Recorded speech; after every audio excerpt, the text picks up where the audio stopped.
이루 셀 수 없을 만큼 많은 사람들이 모여 있습니다. 강 앞입니다. 강물은 거칠고 급하게 흐릅니다. 이 강물이 뚝을 넘쳐 흐릅니다. 이 사람들은 강물을 구경하러 나온 것이 아닙니다. 이 강을 건너려고 여기에 모였습니다. 그런데 이들을 건너 태워갈 배가 한 척도 없습니다. 도저히 건널 방법이 없습니다. 그런데 무엇인가를 메고 걷는 사람들이 그 거센 강물에 덜컥 발을 들여놓습니다. 그러자마자 어마어마하게 놀라운 일이 벌어집니다. 거칠고 급하게 흐르던 강물이 멈추고 끊어집니다. 오히려 이 강물이 상류로 밀려 올라갑니다. 그리고 강바닥은 즉시 마른 땅으로 변합니다. 그곳에 있던 수많은 사람들이 강을 건넙니다. 사람이 하도 많아서 건너고 또 건너고 이렇게 한나절이나 강을 건넜습니다. 이들이 이렇게 강을 건너온 까닭은 가나안 땅 전체를 차지하려고 하는 것입니다. 그렇게 하려면 요새처럼 그 강하고 튼튼한 여리고성을 먼저 공격할 준비를 해야 합니다. 그래서 이들은 그 여리고성이 보이는 앞쪽에 진을 칩니다. 그런데 이들이 천막을 치고 나서 공격할 준비는 전혀 하지 않습니다. 어떻게 보면 오히려 매우 엉뚱한 일을 합니다. 도대체 무슨 일을 할까? 또 왜 이렇게 엉뚱한 일을 한 것일까? 그리고 이 일이 우리에게는 어떤 의미를 주는가? 그래서 오늘 본문에서는 이렇게 세 가지를 생각해 보려고 합니다. 어째서 부싯돌 칼을 하나님께서 만들게 하셨나? 둘째로, 어째서 하나님께서는 이때 할례를 받게 하셨는가? 할례를 받게 하신 의미는 무엇인가? 첫 번째입니다. 어째서 하나님께서는 부싯돌 칼을 만들게 하셨는가? 싸우려면 아주 크고 강한 칼, 예리한 칼을 만들어야 되는데 부싯돌 칼을 만들게 합니다.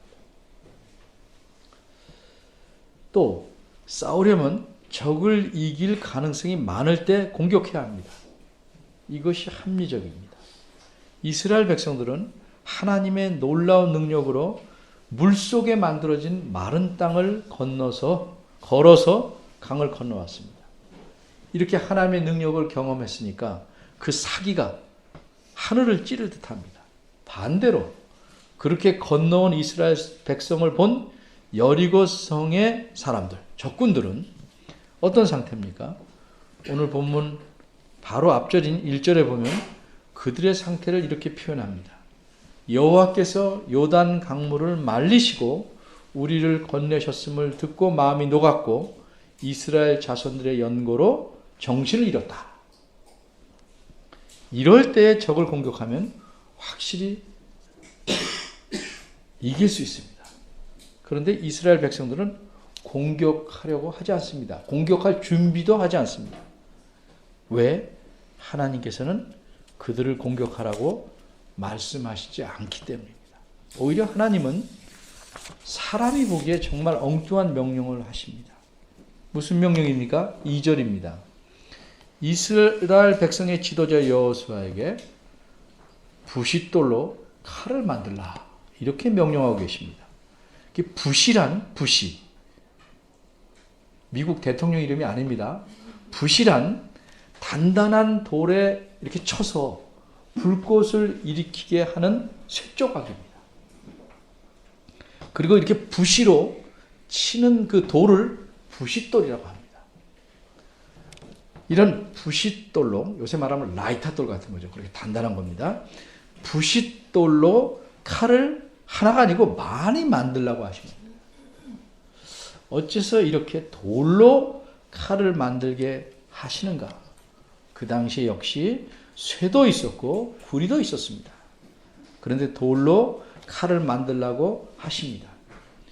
무기로 쓰려고 칼을 만들라는 것이 아닙니다.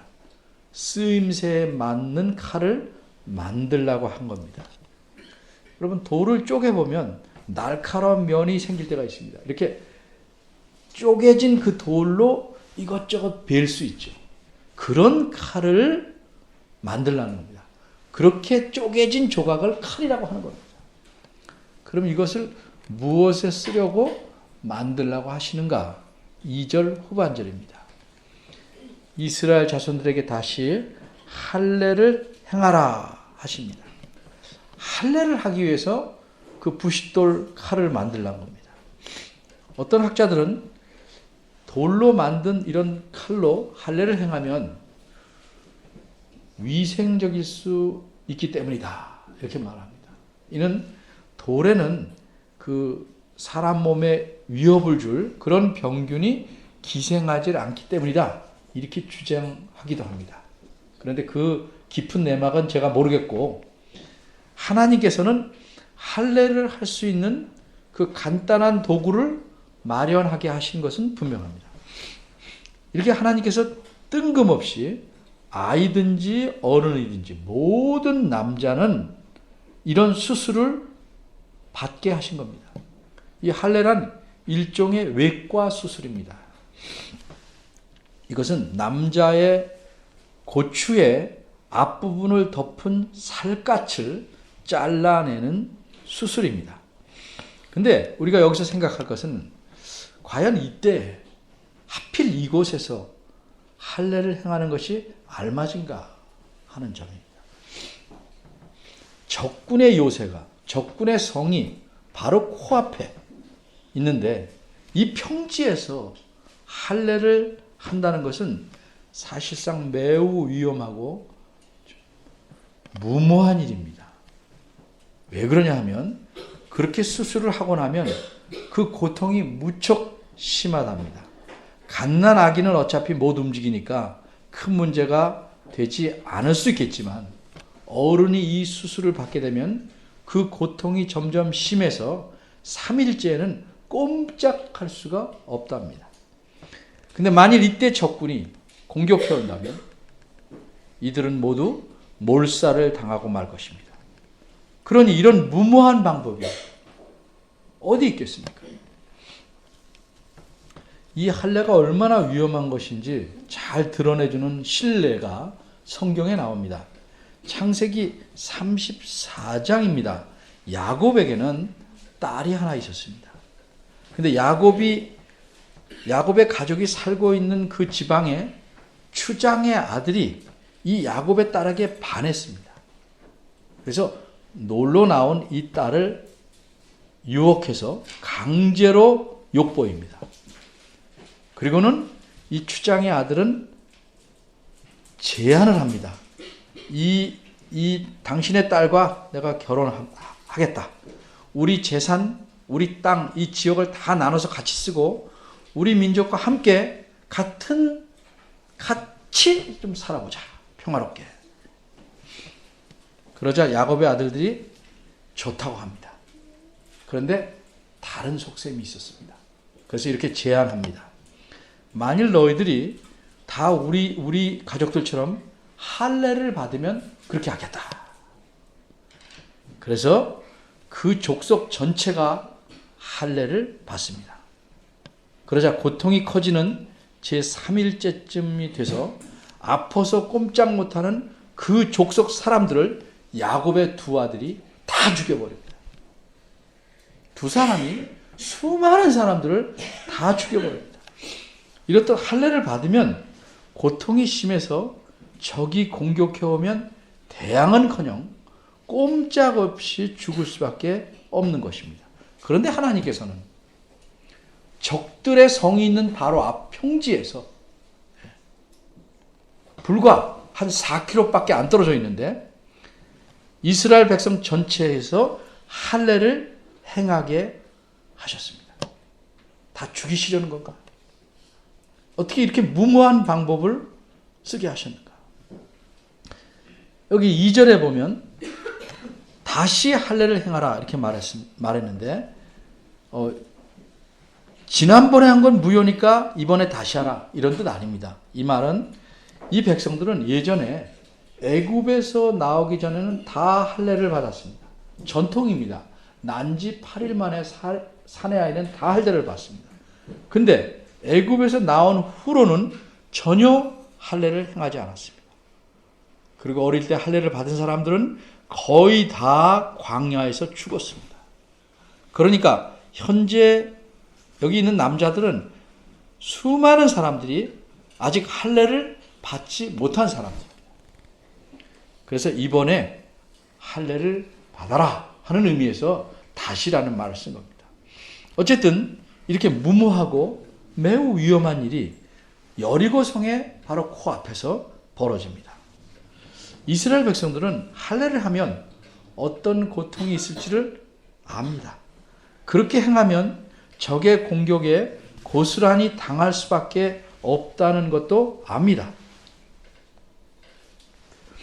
이런 상황에서 할례를 행하는 것은 비유하자면 자살이나 마찬가지입니다. 하나님께서 적들 앞에서 자기 백성을 이른바 무장해제시켜버리는 겁니다. 어쨌든 하나님께서 명하십니다. 모두 다 할례를 받았습니다. 8절을 보겠습니다. 할례를 받고 모든 백성이 자기 처소에서 꼼짝을 못하고 고통 속에서 며칠을 지납니다. 하나님께서 시키는 대로 이들은 할례를 행하고 그냥 가만히 있게 된 것입니다. 다시 앞에 3절을 보면 할례산에서 할례를 행했다고 그러는데 이 표현에 대한 설명을 잠시 하겠습니다. 이때에 할례산이라는 이름을 가진 산이 있었다는 뜻이 아닙니다. 여긴 평지인데 할례를 하게 되면 그 남자의 고추의 앞 살점이 떨어져 나옵니다.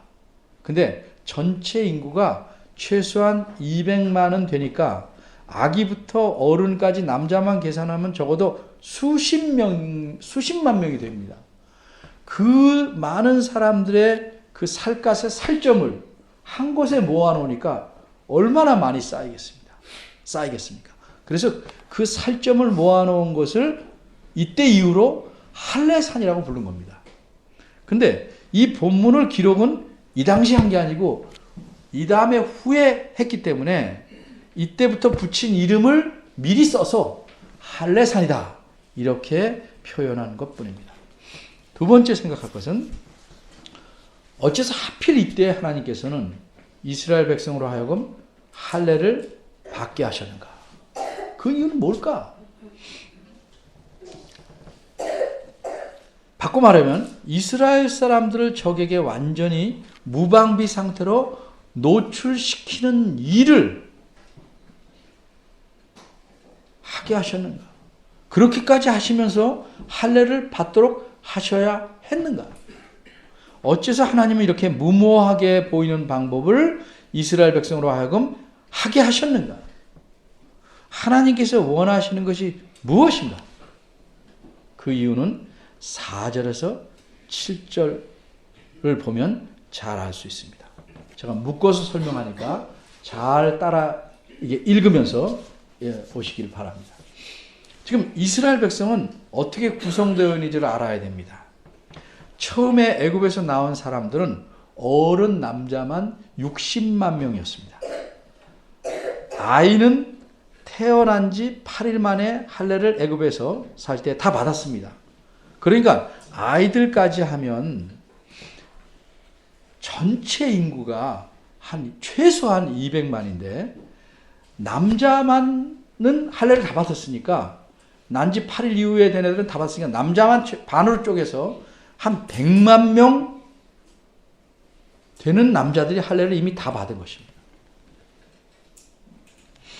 그런데 이 사람들이 하나님을 불신하기 때문에 출애굽할 때 20세 이상 되는 성인들은 광야에서 40년 동안 지난 동안 다 죽었습니다. 하나님 그들이 다 죽을 때까지 광야를 빙글빙글 돌게 하신 겁니다. 그게 약 40년이 걸린 것입니다. 그러니까 현재 여기 남아있는 이스라엘 백성에서 가장 나이 많이 든 사람은 60세 정도입니다. 20세 이상은 다 죽었으니까 그로부터 40년이 지났으니까 약 60세가 가장 나이 많이 든 사람입니다. 이들보다 나이 먹은 사람이 딱 두 사람 더 있습니다. 여호수아와 갈렙입니다. 아마 한 거의 90, 100세쯤 된 딱 두 사람입니다.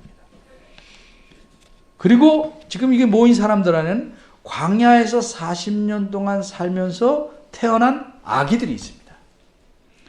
이 아기들은 나이를 많이 먹으면 제일 많이 먹은 사람이 40살입니다. 그렇죠? 이 사람들이 모두 할례를 받지 않은 것입니다. 그러니까 100만 명은 안 돼도 수십만 명이 할례를 받지 않은 상태입니다. 그럼 할례가 도대체 무엇이길래 이때 여기서 하필 이때 여기서 할례를 받게 하신 것일까?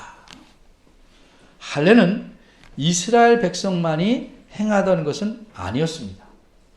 애굽 사람들도 할례를 행했고 메소포타미아 지금의 이라크에 있는 그 사람들도 할례를 행했습니다. 어떤 나라에서는 여자도 할례를 행했습니다. 그런데 그들이 행한 할례는 일종의 어른이 됐다는 표시, 성인 의식으로 그렇게 행한 것입니다. 그렇지만 이스라엘 백성들이 행하는 할례는 의미가 다릅니다. 하나님께서 이 사람들이 지금 여기 있는 때부터 약 수백 년 전에 이들의 조상인 아브라함에게 할례를 하라고 명하셨습니다. 그때 이후로 이 사람들은 계속 할례를 해옵니다. 하나님께서는 아브라함에게 아브라함 가족, 그 당시 가족은 물론이고 후손은 누구든지 태어난 지 8일 만에 남자는 할례를 받으라고 명하셨습니다. 자세한 내용은 창세기 17장 9절에서 14절에 나옵니다. 그 이유는 무엇입니까? 한마디로 그것은 하나님의 백성이 된 표시입니다. 그렇기 때문에 할례를 행치 않은 자는 하나님의 백성 중에서 끊어지리라. 이렇게 말씀하셨습니다. 이처럼 할례는 한마디로 하나님께 속한 사람이다. 하나님의 백성이라는 표시입니다. 좀 다시 바꿔 말하면 하나님 입장에서는 너희는 내 것이다. 라고 하나님께서 사람의 몸에 새기게 한 표시입니다. 이처럼 할례라는 것은 여호와 하나님께서 이 할례를 한 너는 내가 만든 내 백성이라는 사실을 그 사람의 몸에 지워질 수 없도록 찍어놓은 도장과 같은 것입니다. 표시입니다. 이 표시를 가짐으로써 이 사람은 하나님께 속했다. 하나님의 백성이다 하는 그런 의미를 갖는 것입니다. 그런데 이렇게 몸 겉에 이런 외적으로 한 표시는 거기서 의미가 끝나지 않고 뭘 상징합니다. 예를 먼저 듭니다. 결혼한 사람이 결혼을 실제로 했어요. 결혼 반지를 끼지 않았다고 결혼을 하지 않은 것은 아닙니다. 그런데 일반적으로 결혼한 사람은 반지를 끼므로써 외적으로 결혼했다 하는 걸 보여주는 겁니다. 이렇듯 할례라는 수술을 그 몸에다 하는 것은 뭘 나타내냐면 그 마음도 수술했다 하는 것을 의미하는 겁니다. 그래서 신명기 10장, 30장 이런 데 보면 이 사람들이 하나님 말씀을 잘 안 들어요. 그러니까 이렇게 말씀해요. 너희는 마음의 할례를 행하라. 무슨 말씀입니까? 외적으로 난 할례를 했으니까 마음에도 할례를 받은 것이다. 이렇게 생각지 말라는 거죠. 마음에 할례를 하지 않은 몸에만 할례를 하는 것은 아무 의미가 없다는 것이죠. 바꿔 말하면 결혼하지 않고 결혼 진짜 하지 않은 사람이 이거 결혼 반지라고 하면 그건 의미가 없다는 겁니다. 마음에 할례는 건 뭐냐? 마음에 있는 굳은 살을 잘라내는 겁니다. 굳은 마음을 잘라내는 겁니다. 이게 무슨 얘기냐면 하나님에게 불순종하고 하나님을 거역하려는 그 굳은 마음을 잘라내는 것이 마음의 할례입니다. 그리고 그 표시로서 몸의 할례를 하는 것입니다. 그런데 이스라엘 백성은 겉에 그런 표시만 한 것으로 다 됐다고 생각한 것입니다. 그래서 하나님은 그 표시만으로는 안 된다. 마음의 할례를 받아라. 이렇게 말합니다. 그럼 마음의 할례를 받은 사람은 어떤 특성이 나타나는가? 신명기 30장 6절 말씀입니다. 내 마음과 내 자손의 마음에 할례를 베풀어서 너로 마음을 다하고 성품을 다하여 내 하나님 여호와를 사랑하게 하사. 이 말씀에서 알 수 있는 게 뭡니까? 한마디로 마음의 할례를 받은 사람에게는 하나님을 사랑하는 마음이 있을 수밖에 없습니다.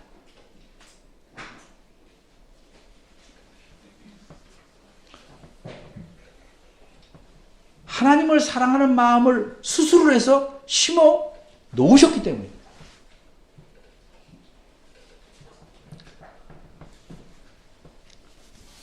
그런데 이스라엘 백성의 문제점이 뭡니까? 애굽에서 나온 백성들은 외적인 수술의 표시는 다 몸에 있는데 마음의 할례를 받지 않았다는 겁니다. 그러니까 하나님을 사랑하는 마음이 없고 그분을 믿지 않고 하나님에게 순종하지 않았습니다. 그래서 성경에 그런 말씀이에요. 목을 곧게 하지 말라.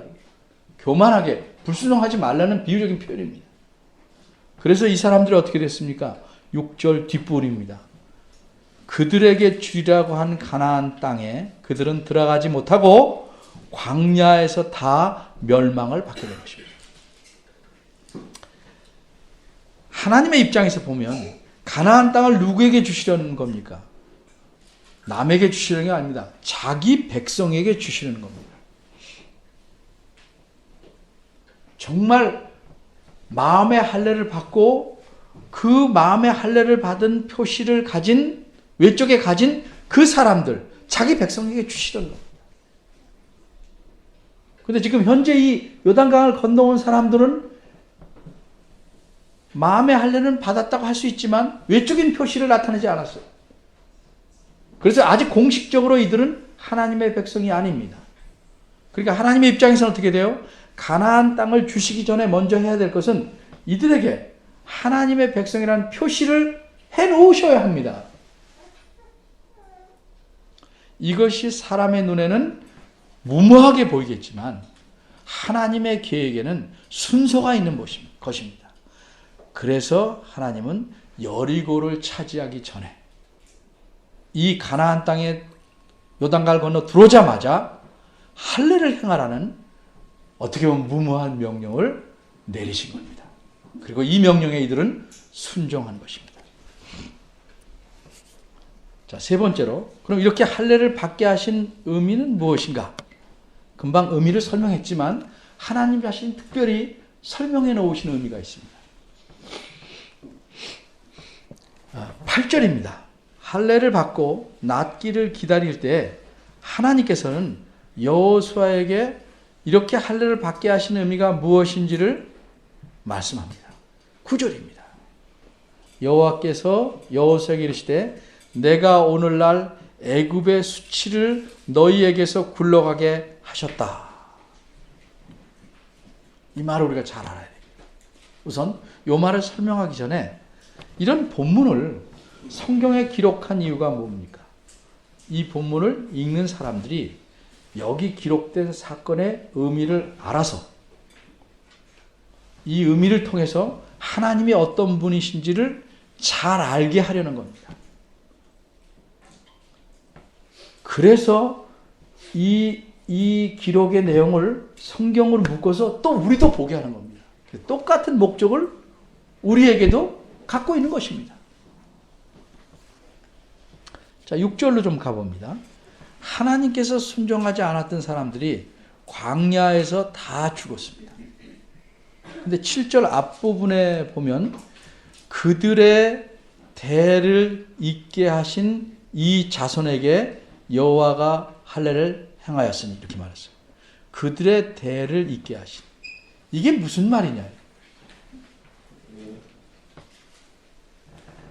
이런 의미입니다. 간단히 설명하면 비록 외적으로는 몸에 할례의 표시가 있었지만 거기에 걸맞은 마음의 할례가 없는 자들은 이미 다 멸망하였고 광야에서 그들 대신에 이 사람들이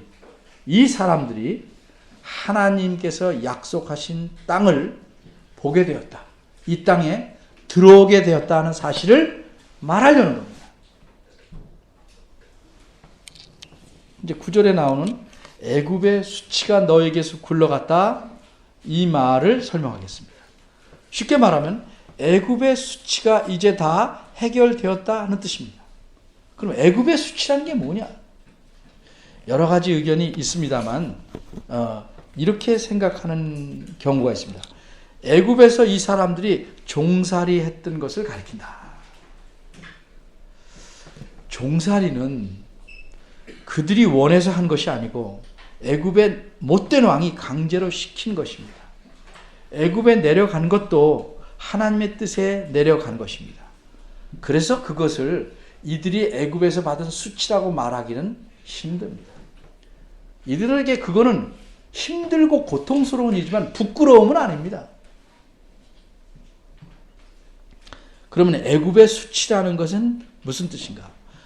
조금 있다가 좀 설명을 이제 더 하겠지만 이 수치라는 말은 부끄러움이라는 우리말이지만 이건 원문의 뜻을 조금 덜 나타낸 겁니다.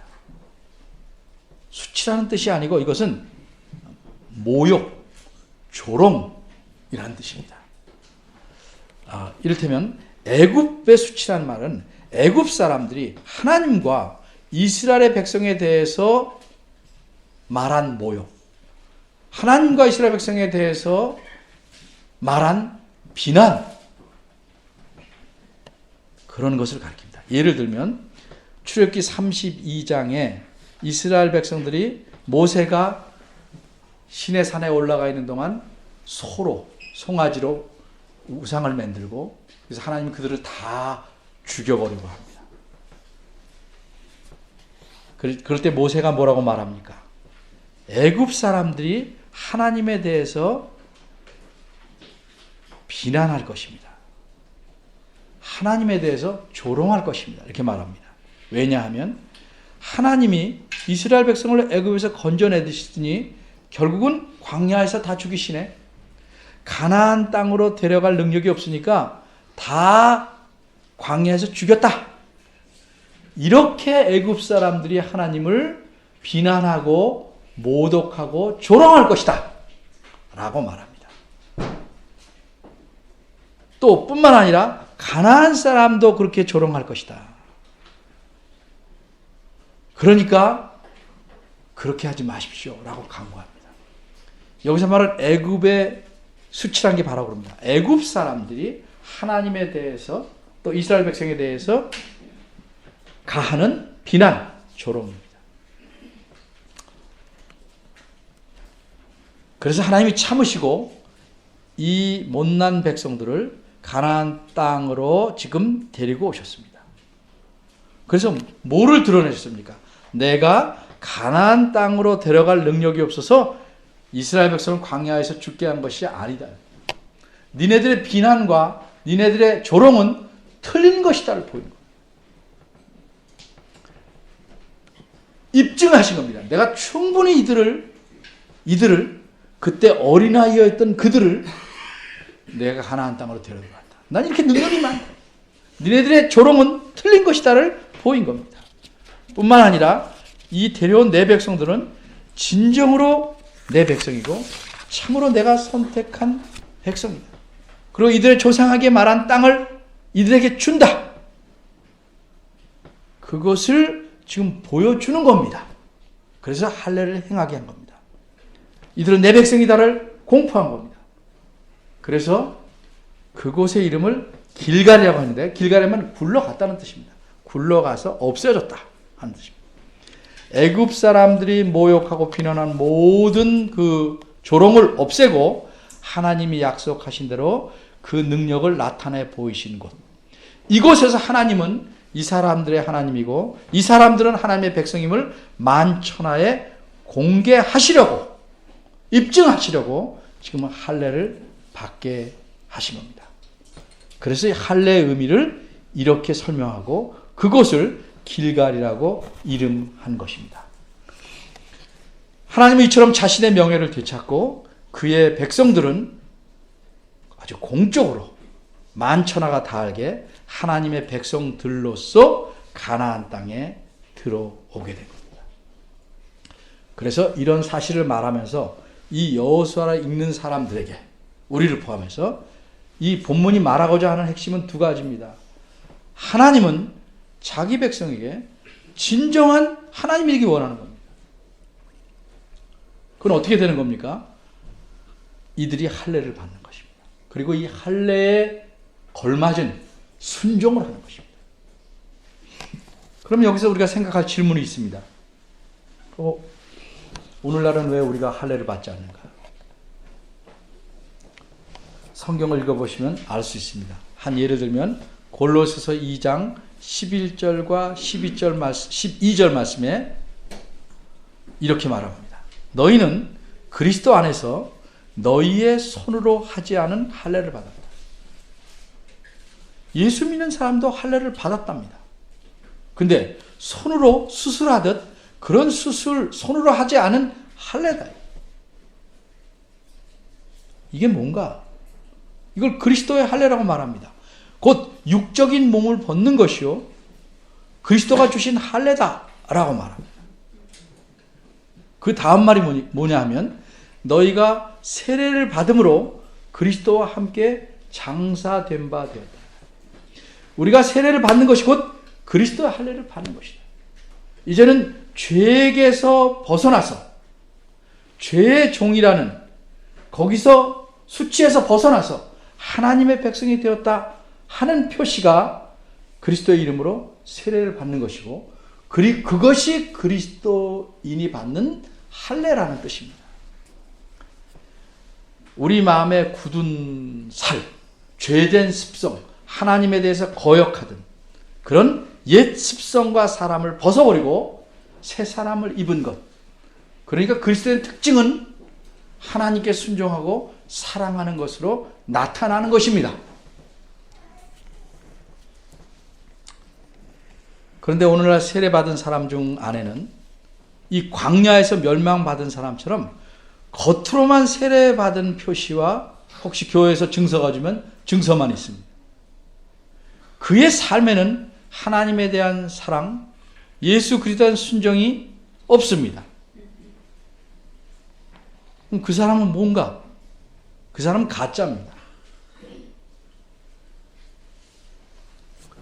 그런 사람들은 가나안 땅을 보지 못하고 광야에서 죽은 사람처럼 하나님과 더불어 사는 삶의 맛과 기쁨을 누릴 수 없습니다. 하나님과 함께 하심을 누릴 수 없습니다. 그러니까 명목상의 그리스도인은 실제적인 그리스도인이 아닙니다. 하나님께 속했다. 하나님은 우리 하나님이다.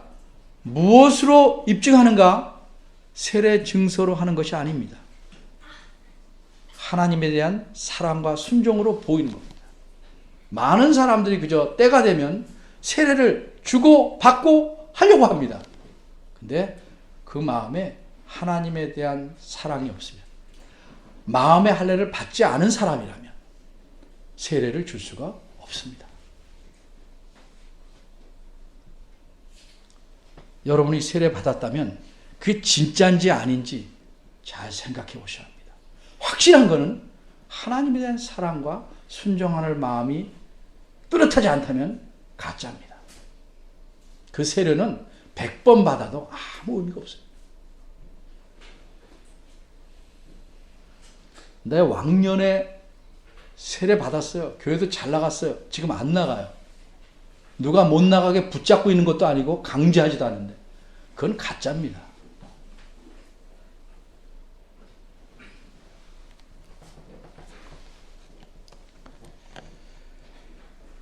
할례를 통해서 너희는 내 백성이다 하셨듯이 세례를 통해서 내 백성임을, 내 자녀임을 공표하신 겁니다. 그러면 하나님의 백성답게 우리는 그분을 사랑하고 그분에게 순종하는 삶을 살아야 됩니다. 물론 우리가 완전하지 못하고 완벽하게 순종 못하는 건 하나님도 잘 아십니다. 그러나 그 마음의 중심이 어디로 향하고 있느냐? 그건 하나님이 인정하실 만해야 합니다.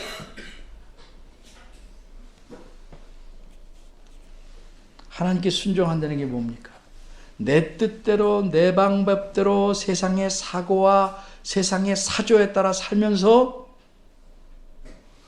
이 일을 이루게 기도해달라는 것, 그거 하나님께 순종하는 건 아닙니다. 때로는 무모한 것 같이 보이고 때로는 그렇게 하면 손해볼 것 같이 보이고 심지어 그렇게 하면 죽을 것 같이 보여도 하나님 말씀에서 하신 방법대로 사는 것이 하나님께 순종합니다. 내가 생각한 경건한 방법으로 사는 것이 하나님께 순종하는 것이 아니고 성경 말씀에서 가르친 대로 사는 것이 하나님 말씀에 순종합니다. 그렇게 사는 것이 참 신자된 사람이 사는 것이고 그렇게 사는 삶을 하나님의 영광을 위해 사는 것이라고 말합니다. 여러분이 그리스도인으로 살아오셨다면 사랑 세월을 돌이켜보십시오. 또 여러분이 이 교회를 선택해서 다니십니다. 나름대로 이유가 있겠죠. 적어도 공통적인 것은 하나님 말씀을 통해서 성숙하기를 바라는 마음이 있을 것입니다. 그런데 긴 세월이 지나도 성숙함이 보이지 않는다면 무엇이 문제겠습니까? 진정으로 내가 마음과 뜻을 다해서 하나님을 사랑하고 있는지, 그래서 하나님께 순종해서 살아가려고 하는지 살펴봐야 합니다. 내 방법대로 열심히 살면서 하나님께 도와달라고 울며 기도하는 것 무의미합니다. 들어주시는 것 같은데 그것은 왜 들어주신 것처럼 보이냐면 그게 잘못됐음을 깨닫게 하시기 위해서 그럽니다. 근데 깨닫지 못하면 그 사람은 실패하고 더 힘들어진 다음에 비로소 알게 되는 겁니다.